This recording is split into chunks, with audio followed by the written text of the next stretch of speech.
हे बघा, जे व्हायचं ते झालंय. आता पुढे काय करायचं ते ठरवा. पुढे काय करायचंय तेच काही कळेना मला. परवा मुलाकडची मंडळी येतील, त्यांना काय उत्तर द्यायचं? पैसा हुंडा देऊन कन्यादान केलं होतं, कन्याच राहिली नाही. पोरगी पण गेली, पैसा पण गेला. माझं तर म्हणणं आहे त्यांना निरोपच धाडूया, म्हणजे ते इथे येणारच नाही. आणि त्यासनी सांगूया जमल तेवढ्या गोष्टी परत करायला, म्हणजे कसं तुमचा बी भार थोडा कमी होईल. चंद्रकांत भाऊ, माधवी, तू आज जा.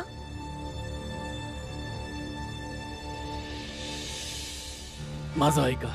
येऊ द्या मुलाकडील मंडळींना. मुलीलाच घेऊन जायला येणार आहेत ना, मग मुलगी तर आहेच ना तुमच्याकडे.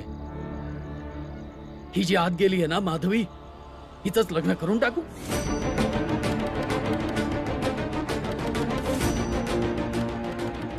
त्यामुळे तुमच्या लग्नाचा खर्चही वाचेल आणि तुमच्या डोक्यावर जे मुलीचं ओझं आहे तेही कमी होईल, आणि त्याचबरोबर नातेसंबंध पण टिकून राहतील. तुम्ही जो दान हुंडा दिला होता त्यातच जर तुमच्या लहान मुलीचं लग्न होणार असेल तर काय हरकत आहे. आणि मला वाटतं तसंही तुमच्याकडे जेवढे पैसे आहेत तेवढ्या पैशात तर तुमच्या माधवीसाठी यापेक्षा चांगला कुठून मिळणार आहे मुलगा. जरा विचार करा, समजून घ्या. घरातले संबंध घरातच राहतील. बरोबर बोलतायत पंडितजी. हा तर मग ठीक आहे, तुमचं सगळ्यांचं हेच मत असेल तर माधवीचं लग्न ह्याच मुलाशी लावून देऊया आणि लगेच पाठवणी करून देऊ. मला एवढ्यात लग्न नाही करायचंय. माधवी, तू गप्पपणे आज जा बघू. तुझ्या लग्नाचा निर्णय आम्ही घेणार, तू नाही. नाही, मला लग्न नाही करायचंय आई. उगाच वाद घालू नकोस. इथे आमचा निर्णय झालाय, तुला विचारणार नाही आम्ही. मी भीमरावकडे जाईन, तो माझी मदत करेल. जसं त्याने त्याच्या बहिणीचं लग्न थांबवलं तसंच तो माझंही लग्न थांबवेल. तू त्याची मदत घेणार आमच्या विरोधात जाऊन? आमच्या विरोधात जाणार तू? थांबा. हे काय करताय तुम्ही? सोडा तिला. चला या इकडे या. चला बसा बसा इथे. चला बसा. हा त्याचाच परिणाम आहे. हिला मारून नाही तर लग्न करूनच वठणीवर आणावं लागेल. त्यामुळे जरा शांत व्हा आणि लग्नाच्या तयारीला लागा. भीमबाळा, आता बस झालं. माधवी आणि कामदाच्या भानगडीत तू पडू नकस.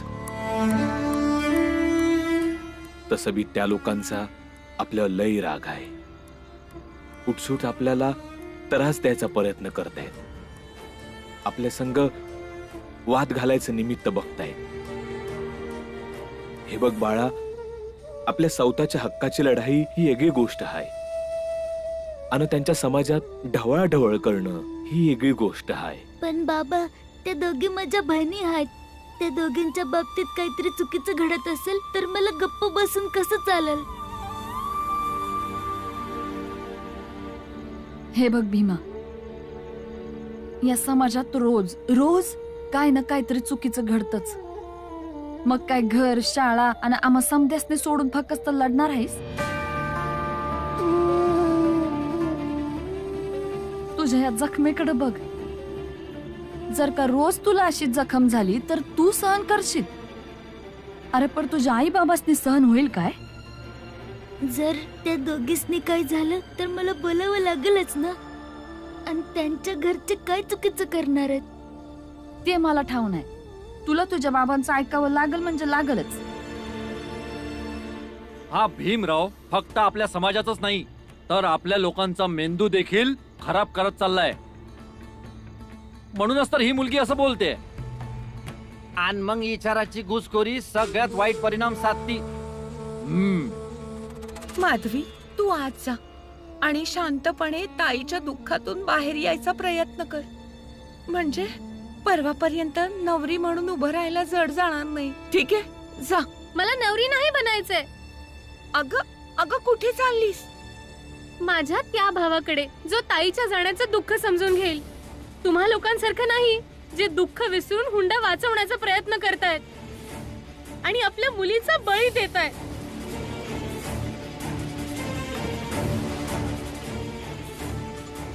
ए थांब थांब थांब. जाऊ द्या तिला. दुःख दूर झाले पाहिजे, मग ते कसे का होईना. फक्त ती घरी परत आल्यावर तिला आंघोळ तेवढी घाला. अस्पृश्य लोकांचा स्पर्श घरात नाही आला पाहिजे. आणि आता हीच संधी आहे. भीमरावला जे काही करायचं असेल ते त्याला करू द्या. तुम्ही तुमच्या निर्णयावर फक्त ठाम राहा की मग काही झालं तरी तुम्हाला तुमच्या मुलीचं लग्न करावंच लागेल. तो भीमराव जसा जसा जिंकत जाईल तसा तो आणखी ताकदवान बनत जाईल. आणि उद्याचा पराभव त्याच्या या ताकदीला आणि आत्मविश्वासाला दोघांनाही तडा देईल. शेठजीचं म्हणणं एकदम बरोबर आहे. काय मंडळी? बरोबर आहे. ठीक आहे, मग आपण लग्नाची तयारी सुरू करू. तुम्ही लग्नाची तयारी करा, आम्ही निघतो.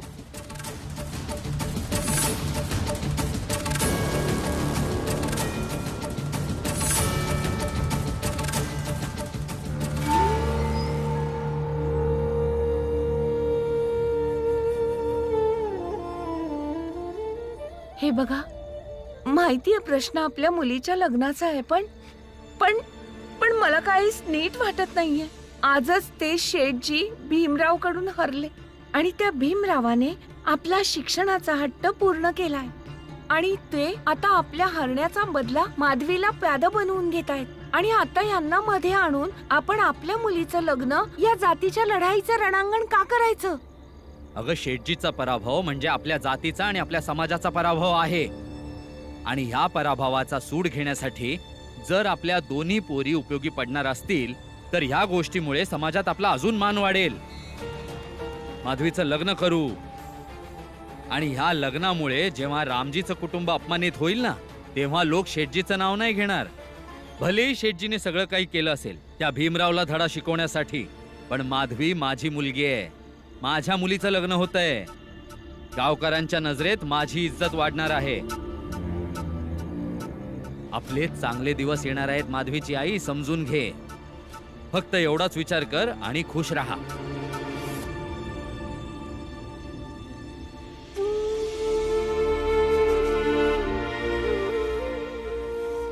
कामदा तर गेली आणि गाववाल्यांच्या नजरेत देवी झाली, पण माझ्यापासनं तर दूर गेली ना. आणि माधवीच्या भल्याचा विचार करण्याऐवजी दुसऱ्यांना धडा शिकवायचा विचार जास्त केला जातोय. मग मला कसा आनंद होणार? भीमराव, मला लग्न नाही करायचंय. बाबा म्हणतायत जिजाजींना हुंडा दिलाय म्हणून ताईच्या ऐवजी मला पाठवायचं. पण ताईला जाऊन एक दिवस पण नाही झाला आणि मला नवरी बनवण्याचे स्वप्न बघतायत.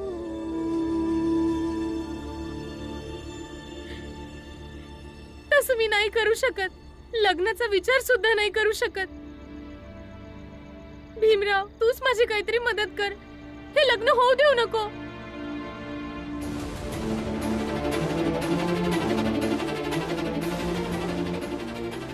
भीमबाळा, माधवी आणि कामदाच्या भानगडीत तू पडू नकस. आपल्या सौताच्या हक्काची लढाई ही वेगळी गोष्ट आहे आणि त्यांच्या समाजात ढवळाढवळ करणं ही वेगळी गोष्ट आहे. एकमेव तूच आहेस जो माझी मदत करू शकतोस. जसं तू मंजुळाचं लग्न थांबवलंस तसं माझं लग्न पण थांबव की.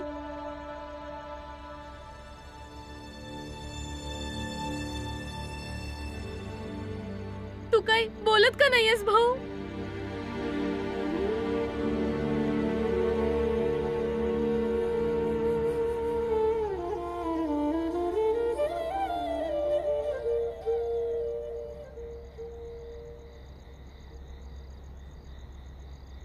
हे बघ बाळा, मंजुळाचं लग्न मोडल्यामुळे आपल्याला लय मोठी किंमत मोजावी लागली.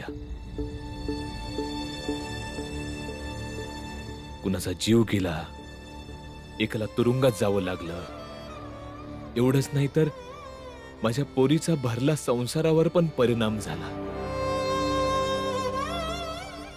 पर ह्यो आमच्या घरातला प्रश्न आहे, तर आम्ही तुमच्या घरला येऊन तुझं लगीन कसं काय मोडू शकतो? म्हणजे मी तुमच्या घरातली नाहीये भीमराव.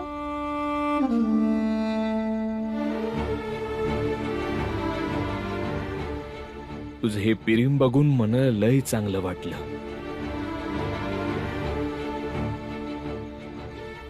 पर बाळा, हे सत्य आहे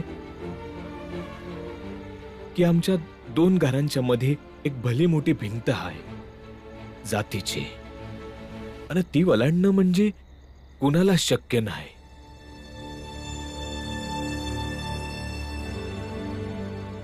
भीम,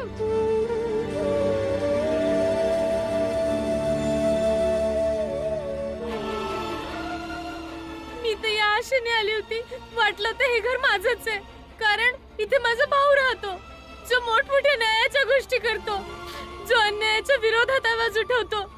पण तो माझा गैरसमज होता. तो फक्त स्वतःसाठी आणि स्वतःच्या बहिणींसाठी लढतो, मानलेल्या बहिणींसाठी नाही. मानलेल्या बहिणींसाठी त्याच्या समोर जातीची मोठी भिंत येते. ताई, मला माफ कर. तुला मदत न करण्यामागं माझा नाईलाज आहे. बरं झालं भीमराव, मी तुझं ऐकून शाळा नाही शिकले, नाहीतर मी पण आपल्यात आणि परक्यात फरक शिकले असते.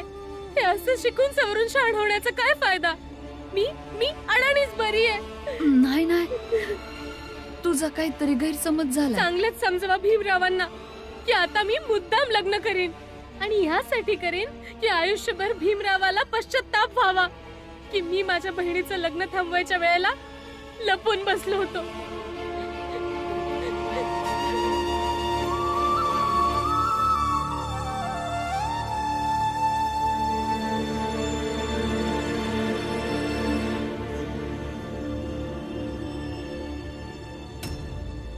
बाबा, आई, मी तुमचं ऐकलं, पण माझ्याकडनं पाप झालंय. आज पहिल्यांदाच मला स्वतःचा राग येतोय.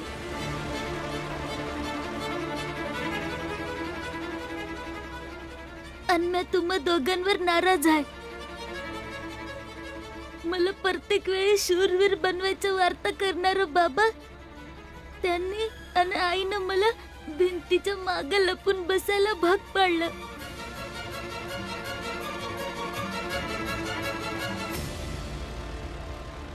भीमाबाई, जाऊ दे त्याला. त्याला रागवायचा पूर्ण हक्क आहे आणि योग्य बी आहे. त्याला आता नाही कळणार की एका शूरवीराला लढायला मोकळीक देणं आणि त्याला लढायला शिकवणं लय गरजेचं आहे, आणि त्याचं रक्षण करणं हे बी एक मोठं काम आहे. आणि एका आई बापासाठी हे काम लय जिकरीचं असतं या की एक असा शूरवीर घडवणं. बाकी काही कोणी म्हणो, आपल्या लेकराला जेव्हा दुखापत होते, लय त्रास होतो,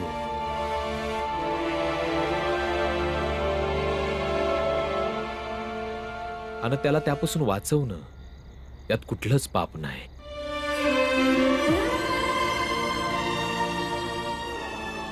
मी त्याला बघून येतो काकू.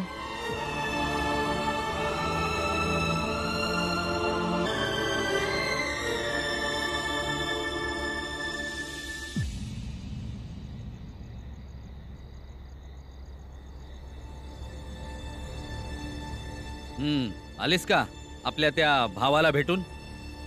बघतोच तो हे लग्न कसं थांबवतो ते. अगं सगळी तयारी झाली आहे, आणि एक गोष्ट लक्षात ठेव, उद्या सकाळपासून हळदीचा कार्यक्रम आहे, आणि जर तो मध्ये आला ना तर मारून फेकून देऊ त्याला. तुम्ही म्हणाल तेव्हा हळद लावून घे, जेव्हा तुम्ही म्हणाल लग्न करून घे. बरं झालं तुझा भाऊ आधीच घाबरला. माधवीची आई, शुद्धीकरण करून घ्यायचं. मी जरा शेजारच्या लोकांना आमंत्रण देतो.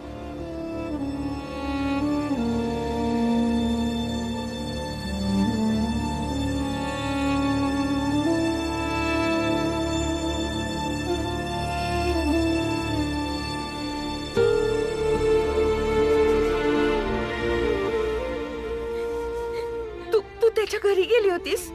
हो, पण तो भिंतीच्या मागे लपून बसला. माझा भाऊ माझ्याकडे पाठ करून उभा होता.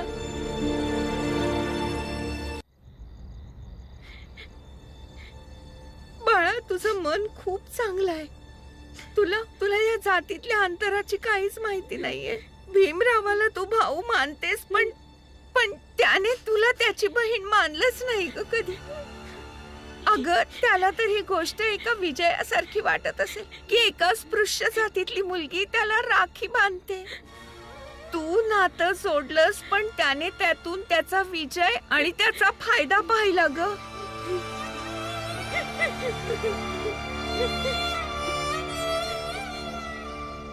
ध्रुव, माधवी ताईला हेच वाटलं असेल ना व, कमी स्वार्थी आहे.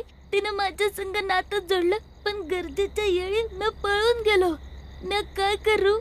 काय करशील मित्रा? काका काकू पण त्यांच्या जागी बरोबरच आहेत.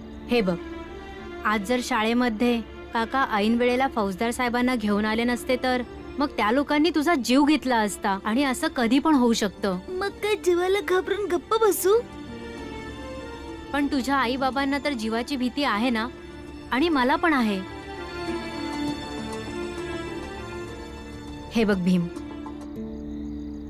तू थोडा विचार कर आणि मनाला शांत कर की जर वरच्यानीच इथे सगळ्यांच्या अडचणी दूर नाही केल्यात तर मग तू तर माणूस आहेस ना, मग तू कसा काय सगळ्यांच्या अडचणी सोडवू शकशील? पण हे तर माणूस समज काय करू शकतो, आणि माणसांच्या अडचणी माणूसच दूर करू शकतो, वरचा नाही.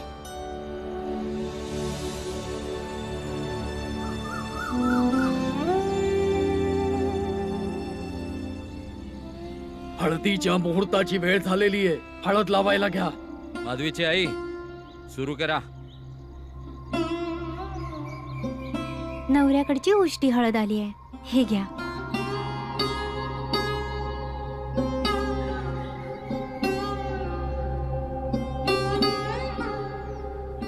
हळदी समारंभ सुरू झालाय, पण भीमराव अजून आला नाही लग्न थांबवायला. शेठजी, शाळेत एक काठी बसली होती म्हणल्यावर अक्कल ठिकाणावर आली असेल त्याची, आणि आज तर समद्याच्या हाती काठी आहे. पण तरीही त्याच्या कानावर ही खबर पोहोचली पाहिजे की हळदी समारंभ सुरू झालाय.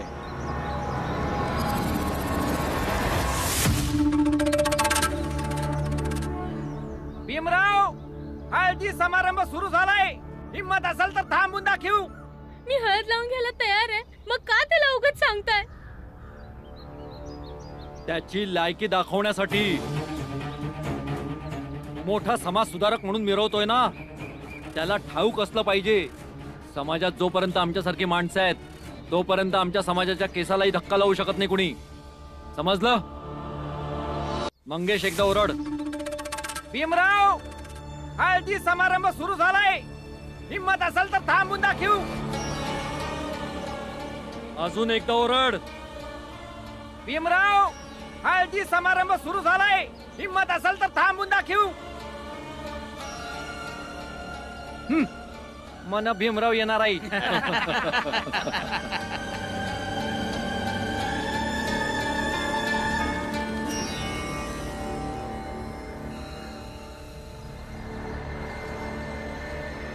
तुम्ही या मुलीचं लग्न नाही करू शकत.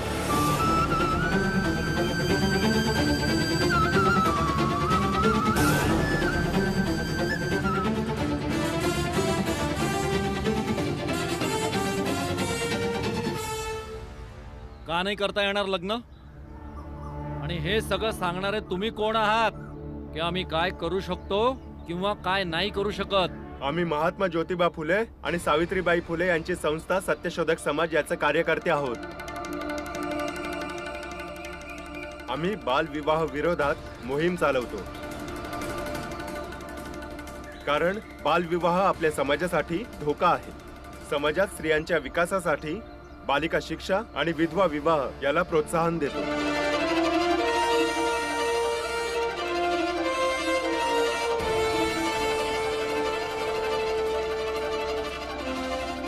म्हणजे या लोकांना तू पाठवलेस भाऊ?